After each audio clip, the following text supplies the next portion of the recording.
حسد، اللہ اکبر، یہ تو ایسا دلوں میں بس گیا، بھائی کو بھائی سے، بہن کو بہن سے، دوست کو دوست سے حسد ہو گیا، کہتا کوئی نہیں ہے مگر دل میں پال کے بیٹھے ہیں۔ حسد کیا ہے؟ What is the definition of jealousy؟ ذرا یہ بھی سمجھ لو۔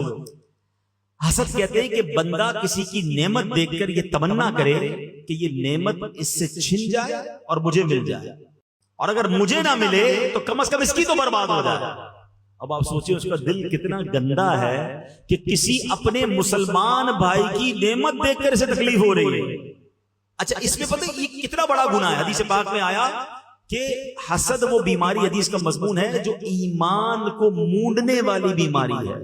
حسد ایمان کو ایسے برباد کرتا ہے جیسے سرکہ جو ہے وہ شہد کو برباد کرتا ہے۔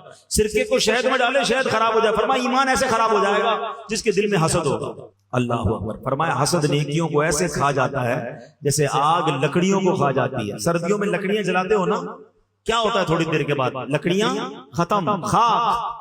فرمایا نیکیاں ایسے جل کر ختم ہو جاتی ہیں۔ کتنی بڑی بے وقوفی ہے کہ میں روزے بھی رکھوں، نماز بھی پڑھوں، تلاوت بھی کروں، اور اس کے بعد حسد کر کے اپنی نیکیوں کو خود ہی آگ لگا دوں۔ اور آج یہی ہو رہا ہے۔ اب آپ کہیں گے نہیں جناب مولانا صاحب آپ بات تو صحیح کر رہے ہیں مگر میں تو حسد نہیں کرتا۔ چلے آخر میں، بیان کے آخر میں چھوٹا سا ٹیسٹ لے لیتا ہوں۔ میڈیکل ٹیسٹ کرواتے ہیں نا، بلڈ ٹیسٹ کرواتے ہیں۔ آج میں آپ کا ایک چھوٹا سا روحانی ٹیسٹ کے لیے لے لیتا ہوں، اپنا بھی اور آپ کا بھی۔ چیک کیجئے، پہلے تو یہ یاد رکھیے حسد ہوتا کس سے؟ حسد کبھی بھی اس بندے سے نہیں ہوتا ہے جس کو آپ جانتے نہیں ہیں۔ ایسا نہیں ہوگا کہ ملیر میں رہنے والے کو برازیل میں رہنے والے سے حسد ہو جائے جس کو جانتا ہی نہیں ہے۔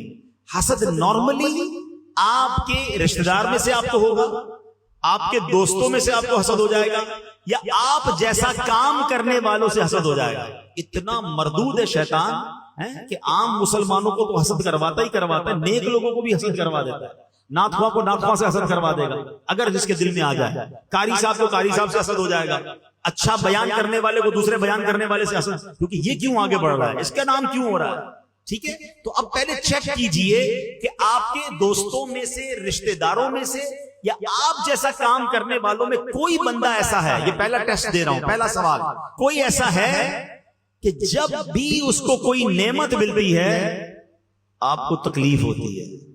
کوئی آ کر بتاتا ہے بھائی پتہ چلا اس نے نیا گھر لے لیا، اچھا ایک اور گھر بنا لیا، بھائی اس نے نئی موٹر سائیکل لی ہے، اچھا اس کے سامنے بولیں گے ماشاءاللہ ماشاءاللہ، اندر تکلیف ہو رہی ہے، اچھا ایک نئی موٹر سائیکل، نیا موبائل لے لیا، اور ترقی ہو گئی اس کی نعمت بڑھتی ہے، اور اگر آپ کو تکلیف ہوتی ہے تو اس کا مطلب آپ کے دل میں کہیں حسد تو نہیں آ گیا۔ پہلا ٹیسٹ۔ دوسرا ٹیسٹ، کوئی ایسا ہے